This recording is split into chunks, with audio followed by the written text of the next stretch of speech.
Olá, eu estou lendo um livro atualmente e apesar de ainda não o ter finalizado, eu fiquei muito tentada a trazê-lo para essa conversa. É um livro, os autores são Greg Lukianoff e Jonathan Haidt. É um livro que ainda não tem publicação em português e em inglês. O título do livro é The Coddling of the American Mind. How Good Intentions and Bad Ideas Are Setting Up a Generation for Failure. Numa tradução livre, seria o mimo da mente americana. Como boas intenções e más ideias estão formando uma geração para o fracasso. O livro é muito provocativo, bastante crítico e é como se fosse um chacoalhão. Parece que nós estávamos dormindo e eles, os autores, nos jogam um balde de água fria. É muito bom essa linha provocativa porque nos questiona, nos faz sair da nossa zona de conforto e nos oferece possibilidade de pensar realmente se aquilo que estamos vivendo faz sentido, se estamos de acordo ou se estamos simplesmente nos deixando levar pela correnteza. Então, nada como uma boa provocação bem feita, pautada em ética, em imparcialidade, para nos dar a oportunidade de um despertar de consciência. Os autores, eles desenvolvem 3 temas básicos, eles trazem 3 argumentos para o debate, de uma forma até irônica, para tentar nos mostrar aquilo que está constituído como normal, no sentido de estar difundido, todo mundo faz, está todo mundo fazendo, então deve ser ok isso, afinal de contas está disseminado. E eles trazem essa questão. Será que isso que está predominando é bom, faz bem? Será que é por aí mesmo que a gente deve se basear e se pautar? Então é como se fossem 3 falácias, né? 3 sofismas, se a gente quiser dizer. É esse argumento, essa historinha que a gente cria e que a gente vende com uma cara de verdade.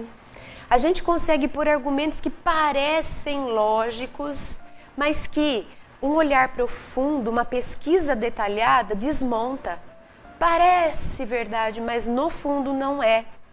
É algo que está sendo maquiado, às vezes não com intenção propositada, mas com o efeito de provocar uma consciência adormecida, desatenta. Nós vamos seguindo como se isso é assim mesmo, não, tá certo isso, será que está mesmo? Então, é essa provocação que eles trazem, né? Inclusive, eles citam aquele filme que foi uma trilogia de muitos anos atrás, acho que 20 anos atrás, a trilogia Matrix, que tratava justamente dessa ideia. Existia o mundo sendo vivido, pessoas, mas na verdade aquilo era uma falsa realidade, criada pelas máquinas que nos puseram, os seres humanos, para dormir e nos deixaram ter uma espécie de alucinação. Então nós vivíamos uma realidade que eles controlavam, com histórias que eles criavam, mas na realidade aquilo não existia. Então eles trazem esse exemplo do Matrix. É bastante interessante, acho que todo mundo já deve ter visto, se não viu vale a pena, apesar de ser antigo, mas é uma provocação. Será que aquilo que a gente está vendo é real? Será que aquilo que a gente tem ouvido é real? Será que eu não estou seguindo histórias muito bem contadas, muito bem arquitetadas? E eu tenho assumido isso como verdade? Tenho decidido minha vida a partir disso? Mas que, de fato, isso não passa de uma falácia? Então, eu trouxe um dos pontos desses 3 argumentos principais que eles trazem para a discussão, eu trouxe um deles. E a premissa que eles acusam, que eles denunciam, né? Existe uma frase que é atribuída a Nietzsche, que ele fala que aquilo que não me destrói me fortalece, né? Todo mundo já ouviu falar disso, né? Que a gente popularizou dizendo que aquilo que não me mata, né, me deixa mais forte. E eles trazem essa premissa ao contrário, e eles dizem que é isso que tem predominado hoje. Então a premissa deles, falsa, que eles dizem que nós estamos adotando cada vez mais nas nossas vidas, é a premissa de que o que não me mata me enfraquece. Então eles vão desenvolver o argumento, vão fazer a crítica para tentar explicar isso. Será, e eu já pergunto a você, que você tenha acreditado que aquilo que me faz sofrer, aquilo que me abate, aquilo que me machuca, mas não me mata, me enfraquece? Porque se eu acredito que aquilo que me machuca me enfraquece, qual é a resposta lógica para isso? Se afaste. Se afaste daquilo que te machuca. Se afaste daquilo que te incomoda. Afinal de contas, isso vai te deixando cada vez mais fraco. É essa a proposta deles, para que a gente pense a respeito. E aí? Aquilo que me machuca, aquilo que me desafia, aquilo que me testa, aquilo que me põe à prova, aquilo que me cansa, me enfraquece ou me fortalece? Então eles dizem que nós estamos corrompendo, que existe um conhecimento cultural antigo que vem nos mostrando que quando a gente enfrenta desafios, dificuldades, dores e sofrimentos, a gente sai crescido. E que hoje em dia está sendo instalada essa falácia, essa história, essa narrativa está ganhando espaço, querendo mostrar para a gente que não, que a gente tem que se afastar de tudo aquilo que nos incomoda, que nos faz sofrer, que nos exige sacrifício, porque isso nos deixa mais fracos, então vamos evitar. Essa é a primeira questão. Eles trazem muitos exemplos, né? É um livro baseado em pesquisas científicas, né? Eles debatem, trazendo argumentos dos dois lados, mas esses argumentos sempre baseados em pesquisas científicas. Eu escolhi duas, só para a gente imaginar o teor do debate que eles fazem no livro. Primeiro caso, eles apresentaram uma pesquisa que foi feita com 640 bebês de 4 a 11 meses de idade. Porque nos Estados Unidos começou uma onda de uma década, de um pouco mais para cá, uma onda de intolerância ao amendoim. Lá eles têm essa pasta de amendoim que é muito difundida, que nem a nossa manteiga, né? Todo mundo tem um pão com manteiga em casa, todo mundo tem um pão com pasta de amendoim. E de um tempo para cá, isso foi criando cada vez mais uma certa intolerância e virou um tabu. Então as escolas, dentro dos regulamentos internos, é proibido mandar pasta de amendoim para as escolas. Virou realmente um grande problema. Então essa pesquisa, feita com esses 640 bebês de 4 a 11 meses de idade, demonstrou que 17% das crianças que foram afastadas, protegidas, né, da pasta de amendoim. Então, durante esse período da pesquisa, essas crianças elas não tiveram contato nem passaram perto de pasta de amendoim. E outro grupo conviveu com a pasta de amendoim, né? Foram expostos deliberadamente. Todo dia eles tinham contato com pasta de amendoim. E um outro grupo de controle, como se costuma fazer essas pesquisas. Conclusão, depois de um período, eles foram avaliar o que aconteceu com aquele grupo de crianças que ficaram afastados da pasta de amendoim, né, do amendoim, aquele outro grupo de crianças que foi exposto ao amendoim, o que aconteceu. Então vamos lá. Aqueles que foram afastados do amendoim por um período de tempo, né, ninguém chegou perto, o amendoim passou perto deles, 17% dessas crianças desenvolveram intolerância, né, a alergia ao amendoim. E aqueles que foram expostos ao amendoim, aquele grupo que conviveu com o amendoim, somente 3% desenvolveram alergia. É essa a questão que ele traz. Espera aí, se as crianças expostas ao amendoim, a gente tem a ideia de que elas desenvolverão mais alergia. E nessa pesquisa foi o oposto que aconteceu. A criança que era muito protegida, quando ela era afastada do amendoim, ela tinha maior incidência de alergia nesse grupo.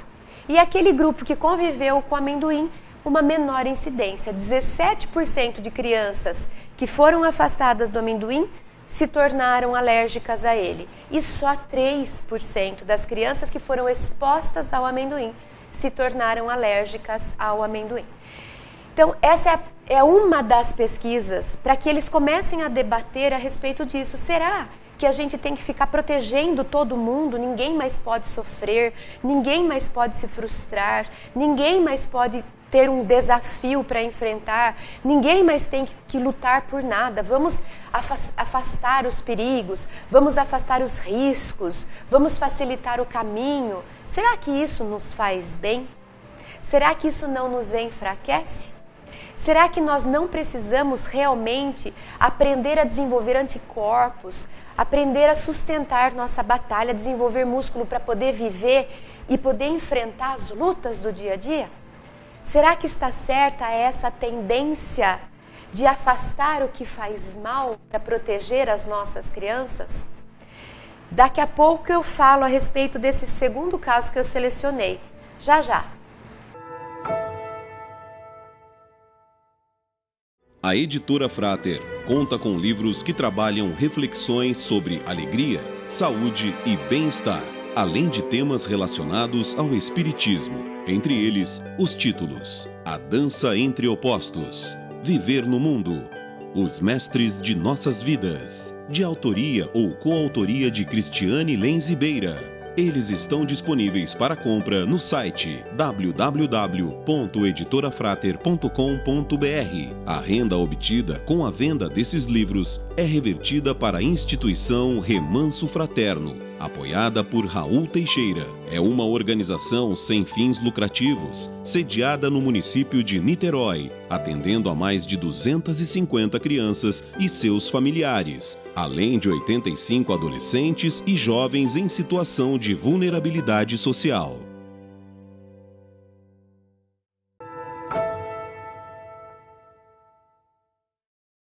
Voltamos então conversando a respeito desse livro que fala a respeito da superproteção.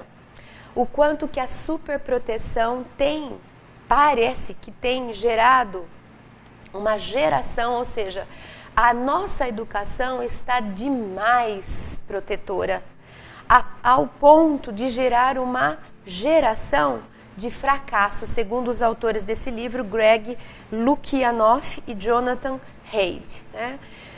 São dois autores que analisam o ambiente deles, o universo deles são os Estados Unidos, e a partir de pesquisas eles têm trazido isso para o debate, né?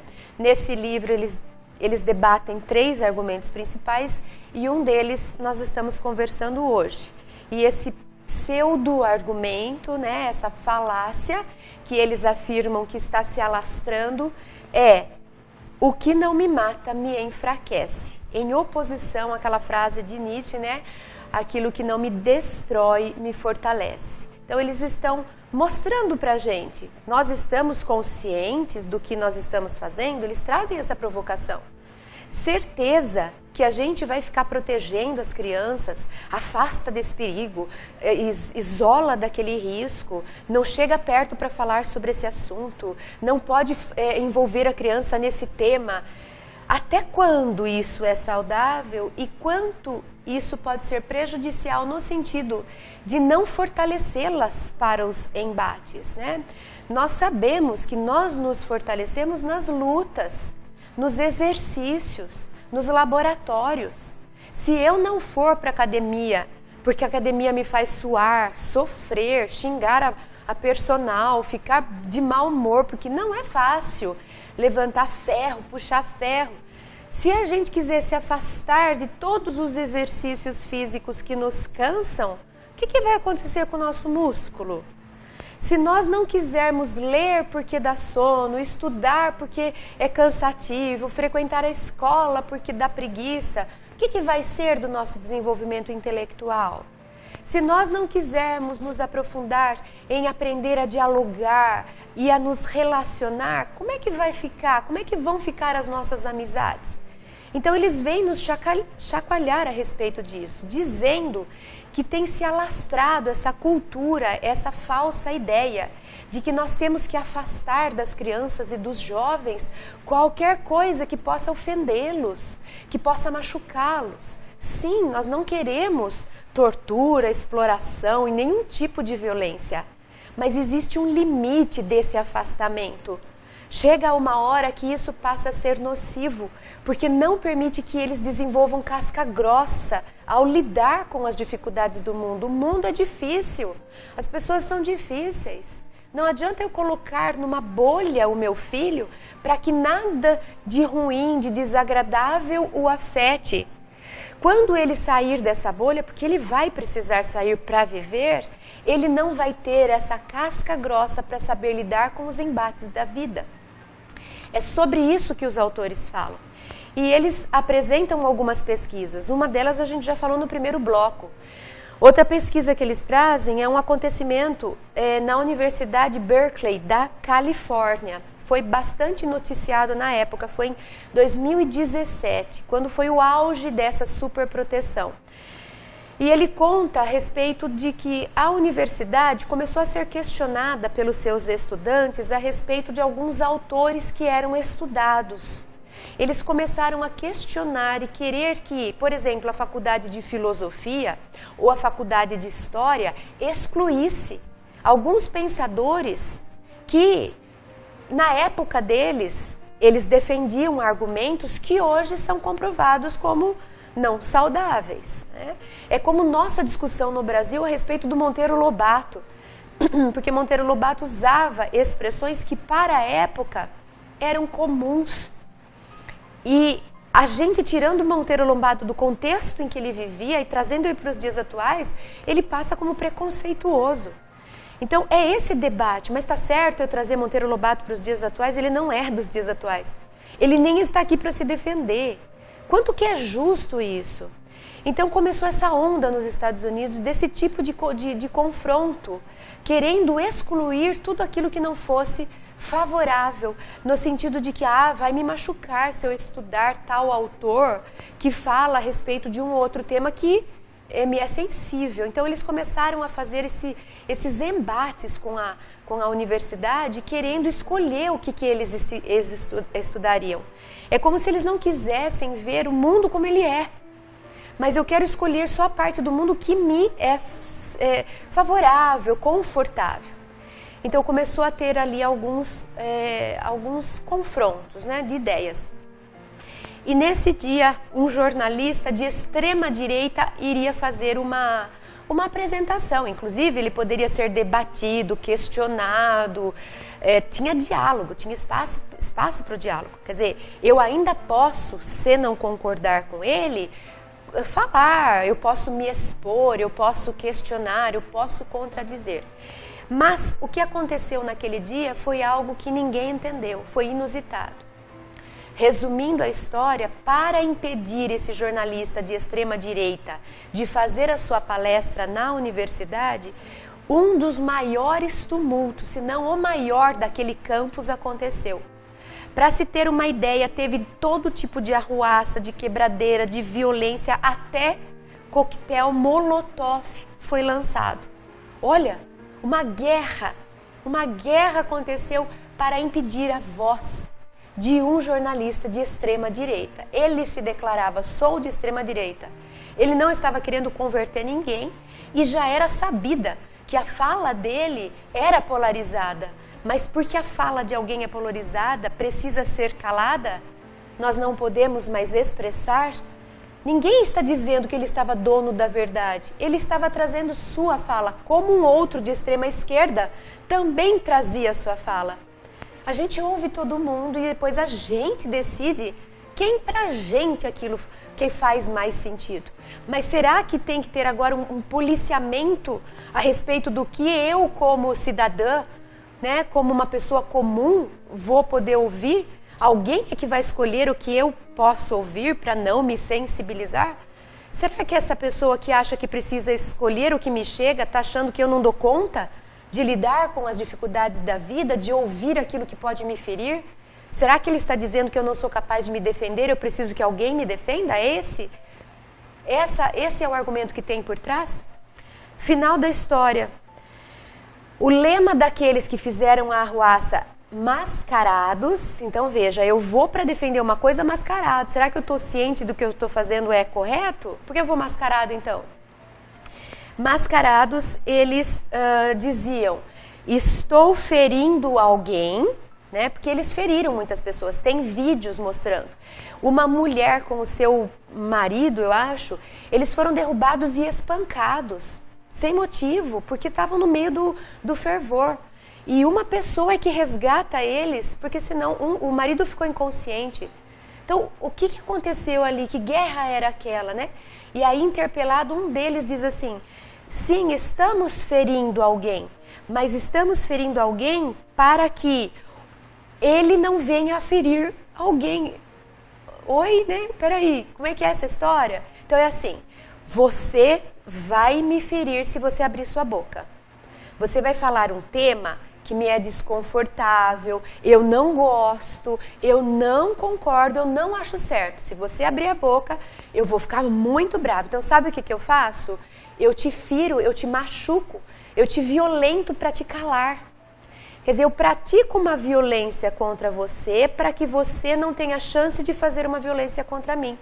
A minha violência é correta. Daí é que surge a expressão que a gente tem visto, ódio do bem. Que eu sempre ficava pensando, que essa história de ódio do bem, como é que pode ser um ódio do bem? É nesse sentido. Eu tenho ódio de você porque você vai falar uma coisa que não vai me agradar. Então eu te machuco, mas é por uma boa causa. É para que você não fale algo que faça mal para as pessoas. E nós temos difundido essa ideia, segundo os autores, convencidos de que isso é uma boa coisa.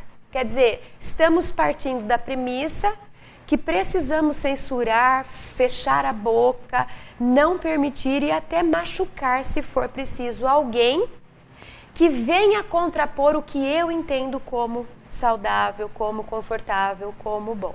Então, os autores dizem que se a gente começar a reprimir aquilo que pode não ser gostoso de ouvir, é como se estivéssemos afastando o amendoim, só que ao invés de fortalecer a nossa criança para não ter alergia, pelo contrário, como a gente explicou na primeira parte do programa, cada vez que eu afasto mais algo, menos eu produzo de anticorpos de segurança de proteção.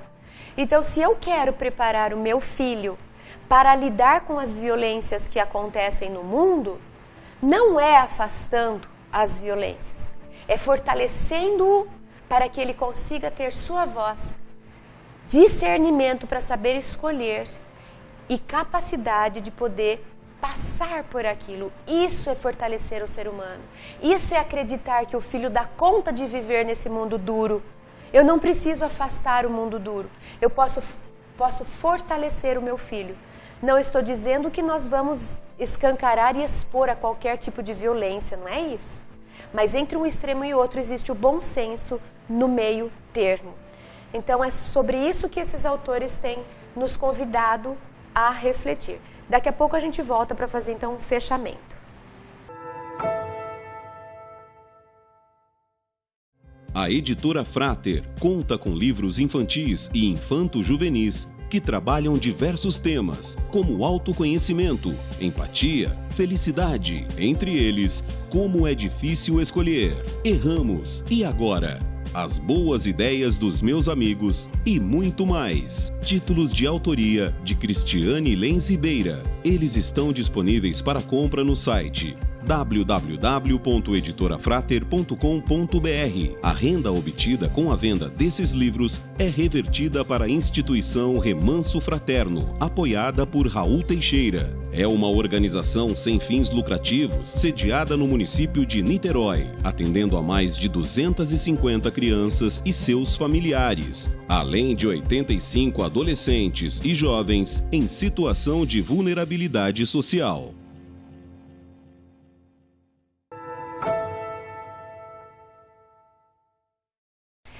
Bom, estamos aqui falando a respeito daquilo que me desafia, que me exige esforço, sacrifício, que pode até me derrubar, né, mas que não me mata. E a discussão, a partir desse livro que nós estamos abordando quando eu passo por um enfrentamento, quando eu luto por uma coisa, quando algo me desafia, quando a vida me machuca e eu não morro, né? Eu consigo me levantar, eu saio mais forte ou mais fraco? Então o livro está dizendo que uma premissa equivocada tem se alastrado, dizendo que esses embates nos enfraquecem, nos fazem mal. Então, precisam ser excluídos da nossa vida. Ou seja, vamos criar um mundo em que nossa criança e nosso jovem não se frustrem, que as nossas crianças e os nossos jovens não se machuquem, não ouçam nada que possa desagradar. Vamos criar um ambiente bem fofo, que eles só escutem o que eu acho que é bom, que eu acho que faz bem. Então é como se nós estivéssemos interferindo, recriando o mundo, não deixando o mundo se apresentar como ele é, com suas polaridades. Tem isso, mas tem aquilo que é o oposto. Então a ideia que parece que está se alastrando vamos super proteger as nossas crianças. Então o livro ele traz esse argumento que ele deve ter criado, né, esse conceito de safetyism, de safe do inglês, né, seguro. Então como se fosse um segurantismo, ou no nosso português a gente diz superproteção. Proteção é bom, desproteção não é bom. Superproteção também não é bom, porque não permite que a gente se fortaleça. Então, sabe em casa, quando nós estamos conversando, marido e mulher, e aí entra naquela discussão, será que eu deixo ele brincar nessa terra ou não deixo, né? Ai, tem germes e bactérias, mas também se eu não deixá-lo ter contato, como é que ele desenvolve os anticorpos? Então, aí entra o bom senso, eu não vou deixá-lo brincar numa terra, por exemplo, onde passa cachorro, gato, rato, seja lá o que for, ok. Mas eu também não posso afastá-lo de qualquer poeirinha, porque falta para ele daí criar anticorpos. Então, a desproteção não faz bem, mas a superproteção também não faz. E nós estamos conversando o quanto que nós estamos interferindo e afastando discursos, pontos de vista que nós assumimos como é maléfico para os nossos filhos, eles não podem ter contato com isso. Mas quando nós fazemos isso, automaticamente nós não os preparamos para enfrentar isso. Então, não adianta eu dizer para o meu filho que não existe mal no sentido de coisas que são prejudiciais, que são perigosas. Existem.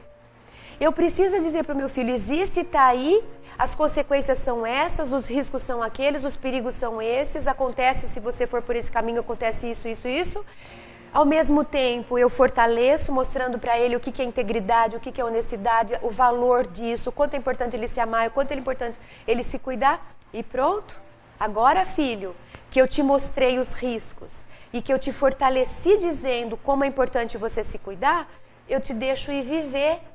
E agora você vai lá, você vai enfrentar, você vai testar, você vai experimentar e você vai crescer. Esse é o movimento natural do desenvolvimento.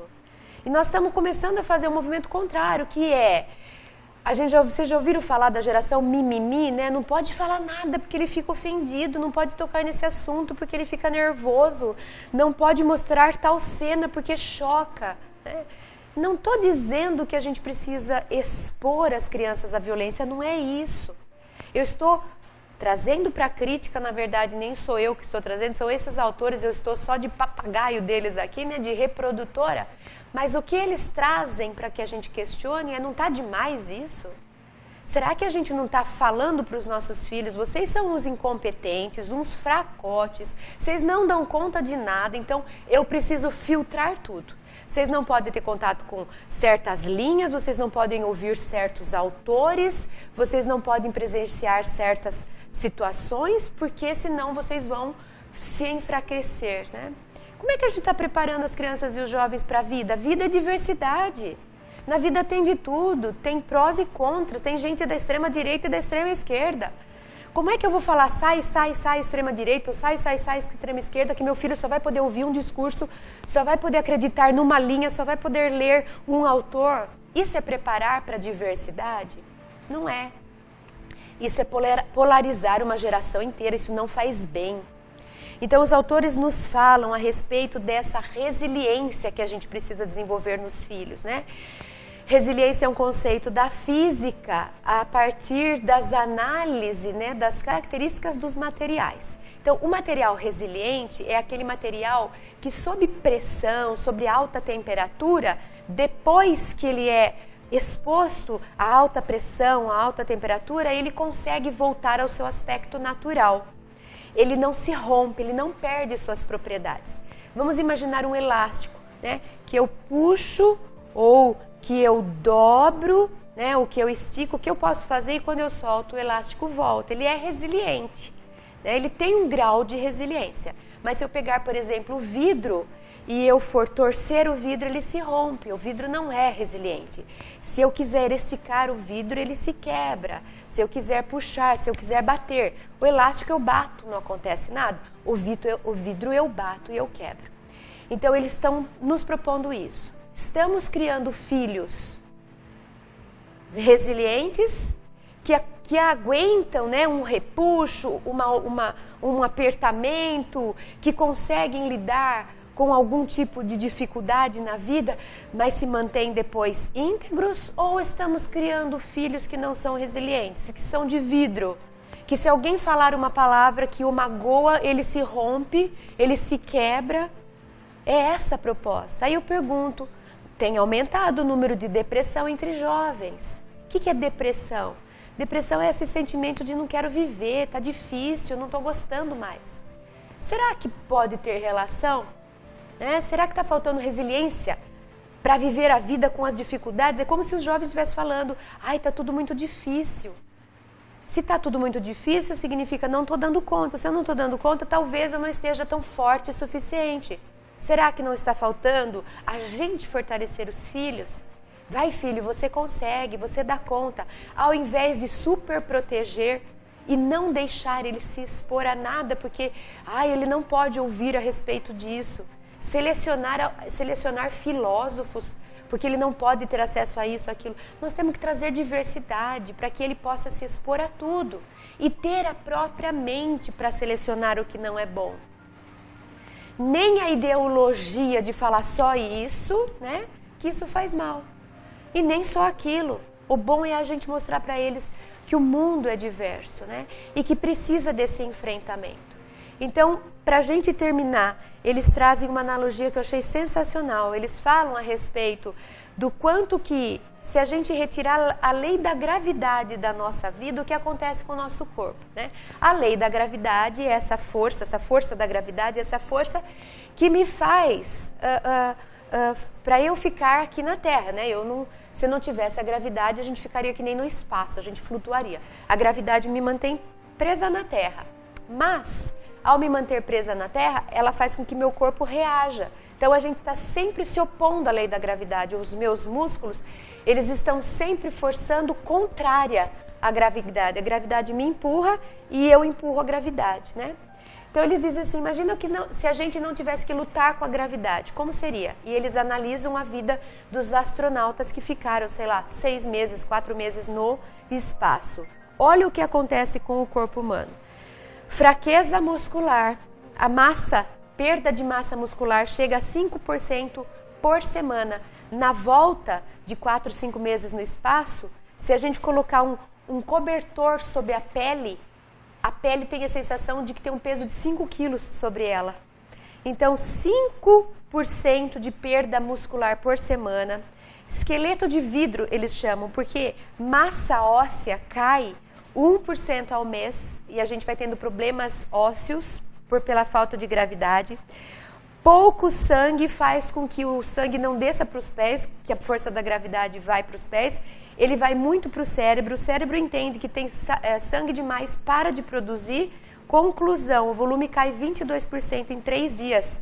O coração atrofia e dá pressão, aumenta a pressão arterial. Miopia, 80% dos astronautas que passam meses no espaço voltam com problema de visão. Cai o nosso sistema imunológico, a gente volta frágil e fraco. E a gente fica suscetível a muitas doenças, a bactérias e a vírus, né? Como se a gente tivesse voltado avariado do espaço. Então, olha quantas coisas acontecem se a gente simplesmente parar de brigar com a força da gravidade, que a gente nem sabe que briga com ela. Então, fica aqui esse convite. Cuidado para que a gente não esteja gerando essa geração, né, criando essa geração de muito mimimi, não posso falar desse jeito, não posso conversar a respeito daquele tema, proteção, proteção, proteção, afasta. Cuidado para que a gente não esteja, para garantir que a gente não esteja fragilizando ao invés de protegendo. Então, muita proteção, ao contrário do que a gente imagina, enfraquece as crianças e os jovens. Não pode desproteger, não pode expor, não é libera e faça o que quiser, não. Mas também poupar demais e não deixar saber das coisas que estão acontecendo também pode gerar inaptidão, falta de competência, de capacidade de viver e de enfrentar. A gente precisa de batalhas para nos fortalecer. A gente precisa de embates para descobrir os próprios talentos, para descobrir a própria força. Precisa acontecer isso para que a gente se desenvolva. Então fica aqui meu convite para pensar um pouquinho a respeito disso.